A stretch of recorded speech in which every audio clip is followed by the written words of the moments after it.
আসলে সাকিব, জি ভাই। মানে লিকুল্লি ফান্নিন রিজাল ওয়ালিকুল্লি মাকামিন মাকাল, আব্দুল হালুক নবীর নস সবাই জানি। তো যে ইতস্ততা বোধ করতেছেন ভাই, এটা আসলে না। অনেক সময় দেখা গেছে যে অন্যের কাছে এমন একটা এলেম থাকবে যেটা আমি জানি না, এটাই স্বাভাবিক। স্বাভাবিক, স্বাভাবিক, এটা তো অবশ্যই স্বাভাবিক। কারণ আপনি অন্য যেটা মোতালা করতেছেন, আমি তো সেটা মোতালা করি নাই। তো ওই জায়গায় তো আমি অজ্ঞ। তো ওইটাও নেওয়ার জন্য আমরা এখানে বসছি, শুনি। আমি এখানে আসলে আমরা প্রত্যেকে যারা বসছে এখানে কেউ কেউ সাথে কোনো অপরিচিত নাই, কোনো ইয়া নাই। প্রত্যেকে না না, প্রত্যেকের এটা সাথে একদম নিজেদের মতোই আমরা ইয়া। আমরা তো পরিচিত যারা এখানে আছি। কোনো ইয়া নেই, সমস্যা নেই। আচ্ছা, বিসমিল্লাহির রহমানির রহিম। আমি এই পর্যায়ে না আলোচনা করি ইনশাআল্লাহ। পরবর্তীতে ইনশাআল্লাহ অন্য সাথীরা করবে। তো এই মাসে গত মাসে আমি নিয়মতান্ত্রিক ভাবে যেটা পড়াশোনা করছি, ওই যে এই বইটা চিন্তা চর্চা, এটা হচ্ছে মূলত একটা ম্যাগাজিন। তো প্রথম বর্ষের প্রথম সংখ্যা এটা। তো এটা এই যে বাতায়ন প্রকাশন মনে হয় প্রকাশনীটার নাম, তারা বের করবে। তো চিন্তা চর্চা। আর এই এই সব মানে এই সংখ্যাটার বিষয় ছিল ইসলামী রাষ্ট্র প্রসঙ্গ। তো বিভিন্ন জনের লেখা, কেউ কেউ এখানে মৌলিক লেখা দিচ্ছেন, কেউ কেউ বিভিন্ন জনের অনুবাদ আনছেন। তো মৌলিকভাবে রাষ্ট্রচিন্তা নিয়ে ইসলামের যেই বিষয়গুলো আছে এই সংক্রান্ত কিছু লেখাপত্র আনা হয়েছে। তো আমি সূচিপত্র ধরে আলোচনা করি। এখানে সম্পাদক হচ্ছে হলো মৌলভী আশরাফ। তো এখানে বইয়ের মানহাজটা কি হবে, এই মানহাজের ব্যাপারে তিনি সম্পাদকীয়তার মধ্যে কিছু বিষয় লিখছেন। তো এখানে মোটামুটি ভাবে তার বিষয় ইয়া হচ্ছিল, কথা হচ্ছিল যে ইসলামী যে শরীয়তের যে শাসন ব্যবস্থা, ইসলামী শরীয়তের শাসন ব্যবস্থা নিয়ে মুসলমানদের মধ্যে এই ক্ষেত্রে কোনো ইখতিলাফ নাই যে একটা মুসলিম রাষ্ট্র ইসলামী শরীয়তের মাধ্যমে চলবে বা মুসলমানদের মাধ্যমে চলবে, কোরআন এবং হাদিসের মাধ্যমে চলবে, এটা নিয়ে কোনো ইখতিলাফ নেই। কিন্তু মৌলিক ইখতিলাফটা হচ্ছে হলো যে পদ্ধতিটা কি হবে শাসন ব্যবস্থা গ্রহণের। তো এই ক্ষেত্রে একটা পক্ষ হচ্ছে হলো যারা কিনা সশস্ত্র পন্থায় শাসন ব্যবস্থা গ্রহণের কথা বলে। আর আরেকটা পক্ষ হচ্ছে হলো যারা কিনা দাওয়াতের মাধ্যমে জনমত তৈরি করা, অর্থাৎ মানুষ তৈরি করবে এবং মানুষ সকলে মিলেই তারপর সকলে মিলে ইয়া করবে যে আমরা ইসলামী রাষ্ট্র কায়েম করতে চাই বা কোরআন সুন্নাহর মাধ্যমে চলতে চাই। তো তিনি প্রথমে এই দুইটা বিষয় দেখাইছেন। তো আমাদের মোটামুটি সমাজের মধ্যে এই দুইটা বিষয় আছে, এই দুইটা দল আছে। তো এরপরে হয়েছিল বিভিন্ন আলাপ আলোচনা শুরু হয়, আলাপ আলোচনা চলে। তো এই বইয়ের মধ্যে বিভিন্ন জনের লেখার মধ্যে সর্বপ্রথম যেটা আনা হয়েছে ইমাম শাহ ওলিউল্লাহ দেহলভী রহমতুল্লাহ একটা আলোচনা। তো এখানে খলিফা ও খেলাফতের সময়সীমা এই বিষয়টার শিরোনাম রাখা হয়েছে। আসলে ম্যাগাজিন তো তো যার কারণে মানে স্মুথলি একটা আলোচনা নিয়ে পুরোটা বই শেষ হয়েছে এমন না। যেহেতু এক একজন এক এক বিষয়ে লেখা দিছে, তো সবটাকে একসাথে ধরাটা একটু কঠিন। আচ্ছা, লাইনে আছে। তো বইয়ের প্রথম আলোচনাটা আনা হয়েছে খলিফা ও খেলাফতের সময়সীমা, ইমাম শাহ ওলিউল্লাহ দেহলভী রহমতুল্লাহ আলাইহির। তো এই আলোচনাটার মূলটা আনা হয়েছে হলো ইজালাতুল খফা থেকে মাকসাদ আউয়ালের একটা অনুচ্ছেদ, এটার অনুবাদ এখানে উপস্থাপন করা হয়েছে। তো এখানে মূলত আলোচনাটা করা হ্যাঁ। হয়েছে ওয়াদাল্লাহুল্লাযিনা আমানু মিনকুম ওয়া আমিলুস সলিহাত লাইস্তাখিফান্নাহুম ফিল আরদি, এই আয়াতটা যে পুরোটা আছে ওই আয়াতের আঙ্গিকে আলোচনা করা হয়েছে। তো দেখা গেছে যে পুরোটা আয়াতের মধ্যে যে প্রত্যেকটা অংশ আছে এই অংশগুলোকে উনি শাহুল ব্যাখ্যা করছেন। তো এটারই অনুবাদ। তো এখানে শিরোনামের সাথে যে মহল্লা ইস্তেশাদ, ওই বিষয়টার মধ্যে একটা কথা বলা হয়েছে যে খেলাফতের সময় নিয়ে। তো খেলাফতের সময় নিয়ে লেখাটা এখানে লিখতেছে যে খলিফা বানানোর কথা বলতে গিয়ে আল্লাহ পাক বলেন মিনকুম। এই মিনকুম শব্দের দুটো অর্থ হতে পারে, দুইটা অর্থ। তো দুইটা অর্থের মধ্যে একটা কি, একটা হচ্ছিল মুসলিম জাতির সকল ইমানদার সদস্যই খলিফা হতে পারেন। তো এর মাধ্যমে একদম কিয়ামত পর্যন্তই যারা কিনা ইসলাম খেলাফত অথবা কোরআন হাদিস অনুযায়ী দেশ চালাবে তারা খেলাফত বা খলিফার আন্ডারে আসবে, এটা একটা বিষয়। আর দ্বিতীয়ত ব্যাখ্যা বলতেছেন এই আয়াত নাযিলের সময় যারা কিনা ঈমান এনেছিলেন শুধুমাত্র তাদের মধ্য থেকে খলিফা হতে পারবেন, অর্থাৎ সাহাবায়ে কেরাম যাদের উপরে কিনা এই আয়াত নাযিল হইতেছে ওই তাদের উপরে। তো পরে আবার পরে মন্তব্য করতেছেন কিন্তু তাহকিকি বিশ্লেষণী পাঠ বলে দ্বিতীয় বিষয়টি সঠিক, কারণ প্রথম অর্থ সঠিক ধরলে একই শব্দের অনর্থক পুনরুক্তি আবশ্যক হয়। মোট কথা দ্বিতীয় অর্থ যেটা বলা হয়েছে, অর্থাৎ যাদের উপরে কিনা কোরআন নাযিল হয়েছে তাদের উপরেই এই আয়াতের খলিফার বিষয়টা খাস। তো এই ক্ষেত্রে আবার আমার মনের মধ্যে প্রশ্ন জাগছে হলো, প্রথম বিষয় হচ্ছে হলো যে শাহ ওলিউল্লাহ সাহেব আসলে এটা লিখছেন কিনা বা উনি এটা আসলে কিভাবে লিখছেন। আর কারণ হচ্ছে হলো এটা মাইনে নিলে আবার পরবর্তীতে লেখকেও এখানে সরাসরি বলা হইতেছে, ওইটা অবশ্য ইয়ার কথা। যেমন যেহেতু আল্লাযিনা আমানু বলে উদ্দেশ্য, এই আয়াত নাজিলের সময়ে যারা ঈমান এনেছিলেন তাদের থেকে কেউ খলিফা হতে পারবেন।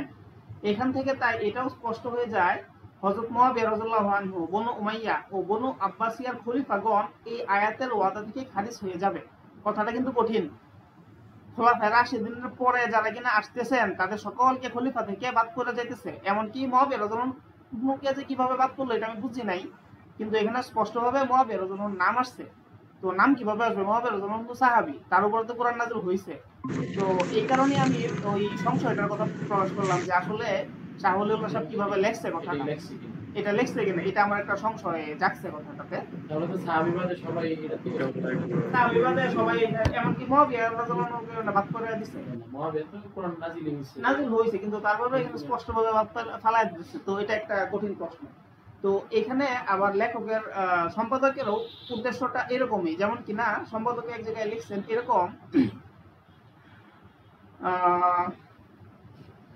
অর্থাৎ উমর ইবনে আব্দুল আজিজ রাহমাতুল্লাহি আলাইহি যে আছেন, ওনার ক্ষেত্রে তিনি ব্যবহার করছেন বাদশা, ওনার ক্ষেত্রে তিনি খলিফা শব্দ ব্যবহার করেন নাই। তো সম্পাদকের মত হয়েছিল যে দ্বিতীয় শব্দের ব্যাখ্যা অনুযায়ী মানতে হইলে উমর ইবনে আব্দুল আজিজ বলেন অথবা ওই দিকটা আপনি যারা কিনা ন্যায় ইনসাফের ভিত্তিতে খেলাফত কায়েম করছেন তাদেরকে খলিফা বলার সুযোগ নেই। কিন্তু আমরা বাস্তবে জানি যে খেলাফতের দুইটা ইয়া হয়, পার্ট হয়। একটা হচ্ছে খেলাফতে কামেলা, একটা হচ্ছে খেলাফতে গায়রে কামেলা। কিন্তু যারা কিনা কোরআন সুন্নাহ অনুযায়ী ইয়া করছেন, শাসন কায়েম করছেন, তাদের প্রত্যেকটাই খেলাফত, তাদের প্রত্যেকটাই কোরআন সুন্নাহ অনুযায়ী হইলেই হইল। তো একটা হচ্ছে খেলাফতের রাশেদা, যেটা কিনা একদম পূর্ণাঙ্গ খেলাফত, আর একটা হচ্ছে নাকেসা বলা যায়, কিন্তু এগুলোর আপনি খেলাফত না, এই কথাটা বলাটা খুব কঠিন। তাহলে দেখা যাবে যে তাহলে ইসলামের উপরে একটা প্রশ্ন চলে আসবে, ওইটা হচ্ছে শুধুমাত্র 40 বছর যাবতীয় ইসলামের শাসন কায়েম ছিল। তো 40 বছরের জন্য তাহলে তো এই হিসাবে ওই সমাজতান্ত্রিক শাসন প্রায় 90 বছর পর্যন্ত কায়েম ছিল। তো এখানে একটা কঠিন প্রশ্ন আছে। তো একই কথা একবার সালাউদ্দিন জাহাঙ্গীর তার একটা ইয়ার মধ্যে এই দাবি করছেন, তার ম্যাগাজিনটার জন্য নামটা কি, তো এখানে উনি দাবি করছেন যে খেলাফত হচ্ছে ইসলামের রাষ্ট্র ব্যবস্থার মধ্যে 40 বছর ছিল, এর পরবর্তীগুলো খেলাফত না, ইসলামের রাষ্ট্র ব্যবস্থার মধ্যে। তো এই কথাগুলোর সাথে লিঙ্ক আছে। তো এটা একটা মানে চিন্তা এবং গবেষণার বিষয় যে আসলে এই কথাটা বাস্তবতা কি। তো দ্বিতীয় পর্যায়ে দ্বিতীয় শিরোনামের আলোচনায় আসছে মুশাহিদ আহমদ বায়ামপুরি, সিলেটের। উনি ওনাকে খুব একটা পরিচয় আমার নাই, বাকি উনি নেত্রকোনার এবং বাংলাদেশের এবং সিলেটের, এবং ওনার বইপত্রগুলো সম্ভবত উর্দুতে। তো এখানে যে নাম আছে মুশাহিদ আহমদ বায়ামপুরি। ও, মুশাহিদ বায়ামপুরি। মুশাহিদ বায়ামপুরি। তো হ্যাঁ, উনি ইয়া ছিলেন, তো বড় মাপের ইয়া ছিলেন, আল্লাহর ওলি ছিলেন মুশাহিদ বায়ামপুরি। হ্যাঁ, আবার পাকিস্তানের মনে হয় ইয়াও নাকি ছিলেন, সংসদ সদস্য নাকি ছিলেন। উনার লেখা মানে উনার সম্পর্কে জানছি, ওই যে আব্দুল্লাহ বিন সাইদ জালালাবাদী আল আজহারি আছে না, উনি আল কাউসারে লেখা দিতেন মাঝে মাঝে, ওই সময় ওনার নামটা আমি পড়ছি যতটুকু স্মরণ আছে। আচ্ছা, চালাও। 1971 সালে দেখা যায় ইন্তেকাল করছেন আর কি। তো রাজনীতিবিদ, সমাজ সংস্কারক, লেখক হিসেবে পরিচয় বেড়ে দিয়েছেন। তো ওনারটা হচ্ছে স্বাভাবিকভাবে লেখা যে ইসলামী রাষ্ট্রের রাষ্ট্র কাঠামোটা কেমন হবে, স্বাভাবিকভাবে খলিফার দায়িত্ব কি, এই সমস্ত বিষয় নিয়ে লিখছেন। ইসলামী রাষ্ট্র ব্যবস্থা ও খলিফার দায়িত্ব। মুশাহিদ আহমদ, সাকিব একটা কথা বললি মাঝখানে, মুশাহিদ আহমদ বায়ামপুরীর ওই যে কাফিয়ার একটা সূরা আছে মাসহুর সূরা ইজাহুল মাতালিব, ইজাহুল মাতালিবের লেখক হলেন মুশাহিদ আহমদ বায়ামপুরী। এটা কি উর্দু না? ওনার সিরাতের একটা কিতাব আছে ফাতহুল কারিম। ইজাহুল মাতালিব আরবি, উর্দু। আর নতুন ওনার একটা সিরাত আছে ফাতহুল কারিম, এটা বেশ কিছুদিন আগে নতুন করে তাহকিক করে ছাপছে, সম্ভবত উর্দু অথবা আরবি। কিতাবটা আমি দেখছি না, শুধু অনলাইনে প্রচারণা হয়েছে, নতুন করে ছাপছে, এটাই শুধু দেখছি। এটা মনে হয় কালান্তর থেকে প্রকাশ পাইছে, ওই আব্দুর রাশিদ তারার রাশিদ দাদা মনে হয় প্রকাশ করে, হতে পারে, জানেন। শিবলুল নোমানী সাহেবের। তো এখানে তিনি এই আলোচনার মধ্যে মূলত আলোচনা হয়েছে হলো কথাবার্তার মধ্য দিয়া খলিফার কুরাইশ গোত্র থেকে হবে কিনা, এই বিষয়টা নিয়ে যে মাসালাটা আছে, খলিফার কুরাইশ গোত্রের হওয়ার যে শর্তটা আছে এইটা নিয়ে। তো এখানে তিনি খুব কঠিন ভাবে ইয়া করছেন, খলিফা কুরাইশ বংশ থেকে হতে হবে। তো এক্ষেত্রে তো মোটামুটি একটা ইখতিলাফ আছে ছোটখাটো হইলেও, যে এটা কি আসলে লাজিমি নাকি গায়রে লাজিমি। তো এখানে উনি বিষয়টাকে এখানে একটা সমস্যা হচ্ছিল, এখানে উনি বিষয়টাকে খেলাফতের শর্তটাকে কুরাইশ হওয়ার শর্তটাকে এমন ভাবে করছেন যে যদি কেউ খলিফা যারা কিনা এই কুরাইশ ছাড়া হইছে তাদেরটা খেলাফত না, মানে এই শর্তটাকে তিনি এরকম লাজিমি হিসাবে এখানে বর্ণনা করছেন। যদি কেউ কারো থেকে এই কুরাইশের শর্ত সাকেত হয় তাহলে ওইটা খেলাফতে গণ্য করা যাবে না। এটাও আর একটা চিন্তার বিষয় যে এটাকে আসলে ওই লাজিমি বলা যায় কিনা। আর বিশেষ করে বর্তমান যুগে আধুনিক যুগে যারা কিনা খেলাফত নিয়ে আলোচনা করেন, খেলাফতের শর্তের ক্ষেত্রে আমি লক্ষ্য করছি যে এই কুরাইশি হওয়ার শর্তটাকে কিছুটা সৌলভের সাথে দেখেন, কিন্তু যারা কিনা সালাফের লেখালেখির মধ্যে কাদিম লেখালেখির মধ্যে ওইটাকে আবার কঠিন ভাবে ধরা যায়। তো তখন তো আসলে একটা বিষয় ছিল, খেলাফতও ছিল, আবার কুরাইশের লোকজন প্রচুর ছিল। কিন্তু বর্তমান যুগে আইসা দেখা যাইতেছে যে কুরাইশের ওইভাবে লোক খুঁজে বের করা অথবা লোক পাওয়া গেলেও তারা আসলে খেলাফত কায়েম করবে অথবা ওই মন মানসিকতা ধারণ করে ওইটা মানে কি বলে খাপে খাপে মিলানো, ওইটা আর একটা কঠিন বিষয়। তো যার কারণে নতুন ইস্তেহাদ করতে হবে। আচ্ছা, যে মুশাহিদ বাইমপুরীর লেখাটা কি কোনো রেফারেন্স দিছে কোন কিতাবের? ওনার লেখাটা হচ্ছে ফাতুল কারীম, ফাতুল কারীম ফি সিয়াসাতিন নাবিয়িল উম্মিয়িন বা আমিন এই ধরনের। এটা ওই বই থেকেই অনুদিত, ফাতুল কারীম ফি সিয়াসাতিন নাবিয়িল আমিন। আমি ওই যে ওনার জীবনীটা কিন্তু গ্রুপে দিছি, হ্যাঁ, মুশাহিদ বাইমপুরীর অলরেডি। এইখানে তো মোটামুটি লেখা আসছে কি জানেন, মোটামুটি 15-20 পৃষ্ঠা বা এরকম লেখা আসছে। তো ওইটা তো একটা বই হিসাবে মনে হয় প্রকাশ পাচ্ছে। না, ছোট ছোট লেখা, রিসালা এটা। ও আচ্ছা, তাহলে বইটাও মনে হয় ছোট। রিসালা। আচ্ছা, তাহলে এইখানেই পুরোটা চলে আসছে। আমি আরো ভাবছিলাম বইটা কিনবো, তাহলে এটা পড়া হয়ে গেছে পুরোটা। ছোট বই রিসালা। তো শিবলুর নোমানী সাহেবের এই বিষয়টা একটু উল্লেখযোগ্য যে উনি খেলাফতের বিষয়টাকে খুব কঠিন ভাবে ধরছেন, মানে কুরাইশ হওয়ার শর্তটাকে, এবং এটা না হইলে খেলাফতেই গণ্য করা যাবে না। এই বিষয়টা আমার কাছে একটু ইয়া লাগছে আর কি, দেখার মতো। তো এর পরবর্তীতে আলোচনায় আসছে ইসলামী রাষ্ট্রের হাকিকত, ইতিহাস ও তত্ত্বের মুসিবত। এই আলোচনাটা থেকে সামনে যে আলোচনাগুলো গেছে, এই আলোচনাগুলো খুবই একটু ক্রিটিক্যাল। এগুলাতে মানে খুবই আধুনিক চিন্তা থেকে এবং অনেক কিছুর বিশ্লেষণিক ভাবে আলোচনা করা হয়েছে। তো যার কারণে এইখান থেকে পরবর্তী যে আলোচনাগুলো আছে এগুলো আমি সবাই পড়তে বলবো। এখানে কি বলে সবার মন মতো হয়েছে, আমার এই যে সবগুলো এখানে আমার নিজের মতে হয়েছে বা আমার নিজের মত এইরকম বা আমার পক্ষ যাইতেছে এরকম না, কিন্তু এলমের ক্ষেত্রে বিষয়টা এরকমই, পক্ষে যাক বা বিপক্ষে যাক, যেটা কিনা আসলে সুন্দর এবং আসল কিনা এলমি ওইগুলা পড়া উচিত এবং ওইগুলা দেখা উচিত। তো এতে চিন্তার প্রশস্ততা বিস্তৃতি বাড়বে, এটা অবশ্যই একটা ভালো দিক। তো ওনার এটা হচ্ছিল একটা মৌলিক রচনা, খালিদ মোহাম্মদ সাইফুল্লাহ সাহেব। তো উনি তরুণ একজন আলেম, ওনার বিভিন্ন ভিডিও আছে অনলাইনে, তো এগুলো দেখা যেতে পারে। তো এটার হচ্ছিল আলোচনার মধ্যে শিরোনাম খুব কম, বেশি বেশি মানে আলোচনা কি বলে গদবাদ আলোচনা একদম বেশি। তো এখানে উনি একটা বিষয় আমার যেটা একটু খেয়াল আছে, ওটা হচ্ছিল ধর্মরাষ্ট্র, ইসলামী রাষ্ট্র যখন প্রতিষ্ঠা হবে, তো মানে মুসলমানরা আসলে কি রাষ্ট্র প্রতিষ্ঠা করবে, ধর্মরাষ্ট্র প্রতিষ্ঠা করবে না কি করবে না। তো এটা নিয়ে মনে হয় উনি একটা আলোচনা করছেন। তো ওনার কথা হচ্ছিল মুসলমানরাও যে রাষ্ট্র কায়েম করবে ওটা ধর্মরাষ্ট্র হবে না। তো ধর্মরাষ্ট্র যদি না বলা যায় তাহলে কি রাষ্ট্র বলা যাবে, এটা আমার একটা প্রশ্ন। তো এই বিষয়টাও দেখা যাইতে পারে, এই বিষয়টা একটু তাহকিকের বিষয়। তো মুসলমানরা যে রাষ্ট্র কায়েম করবে ওটা ধর্মরাষ্ট্র না, তাহলে এটা কি রাষ্ট্র হবে, এটা একটা বিষয়। বর্তমান যুগে যারা কিনা রাষ্ট্র নিয়ে আলোচনা করে তাদের আমি একটা যেটা কি বলে আমার নোটিস করছি, ওটা হলো যে বর্তমান রাষ্ট্র কাঠামো, গণতন্ত্র, বিশেষ করে বর্তমানে তো গণতন্ত্র রিসয় লাভ। তো গণতান্ত্রিক যেই টোলস গুলা আছে, যেই চিন্তাগুলো আছে, ওইগুলারে ঠিক রেখাই রাষ্ট্রটারে করতে চায়, স্টাবলিশ করতে চায়। কিন্তু সমস্যা হচ্ছিল গণতন্ত্র তো এমন ভাবে ডিজাইন করা যেখানে কিন্তু আপনি মানে একটা বিষয় মানলে অন্য একটা বিষয় মানা সম্ভবই হবে। তারপরেও আমি দেখতে পাইছি যে যারা কিনা আধুনিক ভাবে চিন্তা করে, যেমন মনে করেন খালেদ সাহেব, তারপর পরবর্তী আলোচনা যিনি করছেন আব্দুল্লাহ জুবাইর, ওনার শিরোনাম হচ্ছিল ইসলামী রাষ্ট্রের রাষ্ট্রচিন্তার সিলসিলা, একটি ঐতিহাসিক পর্যালোচনা। তো এই আলোচনাটা পড়া উচিত। এখানে বিশেষ করে ইমামুল হারামাইন জুয়াইনি, তারপর ইমাম আল গাজালি, তারপর ইমাম ইবনে তাইমিয়া, তাদের রাষ্ট্র ভাবনা কেন্দ্রিক কয়েকটা পর্যালোচনা দিচ্ছেন যেগুলো খুব সুন্দর। এবং তাদের যে এই বিষয়ে তাদের যে বইপত্রগুলো আছে, তারপর ইবনে খালদুন, হ্যাঁ, এই বিষয়গুলো খুব সুন্দর চমৎকার আলোচনা করছেন এই বইয়ের মধ্যে। এই এই আলোচনাটা সবার মানে একদম মাস্ট পড়া উচিত।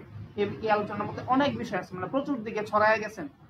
রাষ্ট্রের একদম শুরু থেকে নিয়ে ইসলাম রাষ্ট্রের সিলসিলা তো বলছে একদম রাষ্ট্রের মধ্যে কিভাবে আইনগুলা বিস্তৃতি পাইছে, আইনগুলো সমৃদ্ধ হয়েছে, তারপর আরো বিভিন্ন বিষয় যেগুলো আছে এগুলো খুব সুন্দরভাবে চমৎকারভাবে আলোচনা করছে। এটা মানে আমি সবাইকেই পড়তে বলবো। তো তৃতীয় পর্যায়ে না, পরবর্তী ইয়াতে আসছে হচ্ছে আলোচনা আসছে হচ্ছিল কামরুল হাসান নকিব।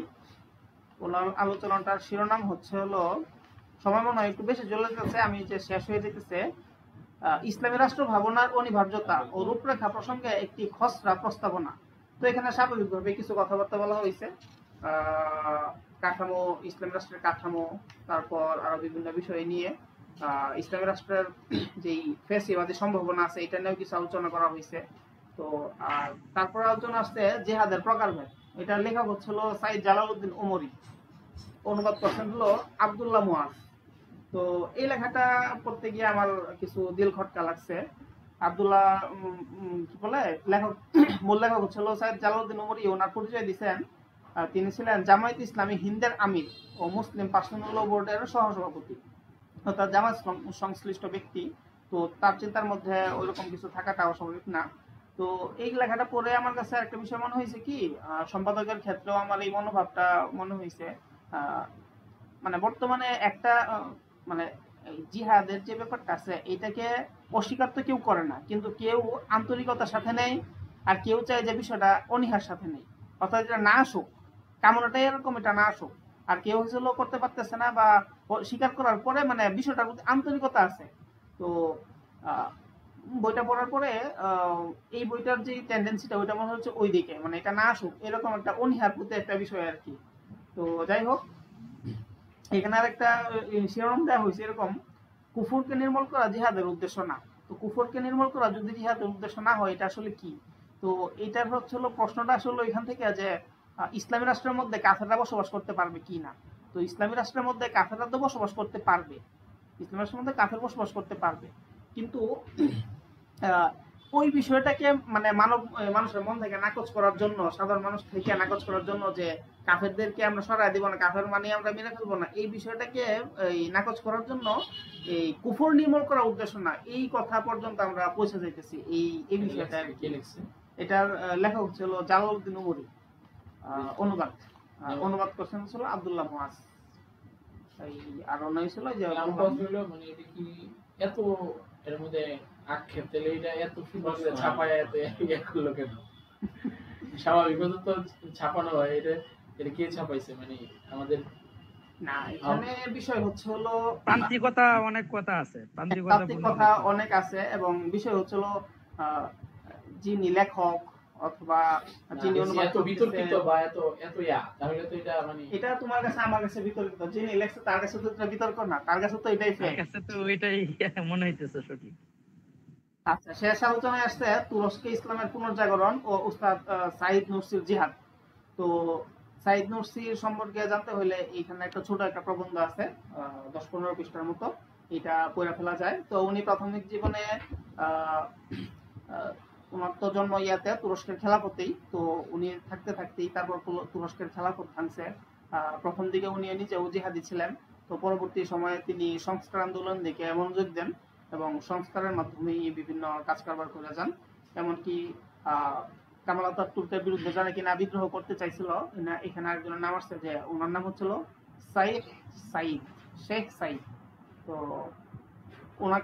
উনি যখন কিনা সাহায্য চাইছেন সাইদ নুরসের কাছে, তো তিনি তাকে সাহায্য না করে তাকে বোঝানোর চেষ্টা করছেন অস্ত্র ছাড়াও কি জিহাদ হয় কিনা এই সংক্রান্ত ব্যক্তি।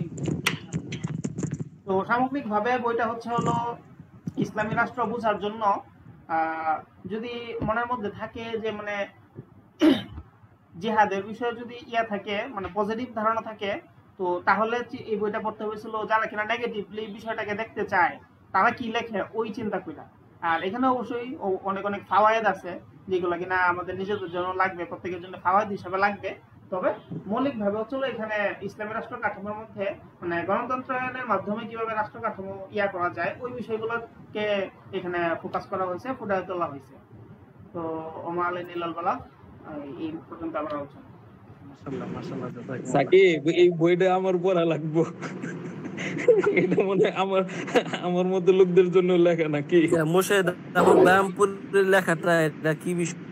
এটা কি আমার ব্যায়ামপুরটা হচ্ছে হলো হ্যাঁ হ্যাঁ, মানে আলাদা তাত্ত্বিকতা নাই। এখানে ওই যে আমার ইসলামী রাষ্ট্র ব্যবস্থার মধ্যে দেখো নাই, মানে খলিফা বলতে গেলে খলিফার কি কি বৈশিষ্ট্য থাকতে হবে, খলিফার কি কি দায়িত্ব আছে, এই সংক্রান্ত সাধারণভাবে কথাবার্তাগুলো আর কি। ইনশাআল্লাহ তাহলে এই পর্যায়ে আমার আলোচনা শেষ হইলো। এখন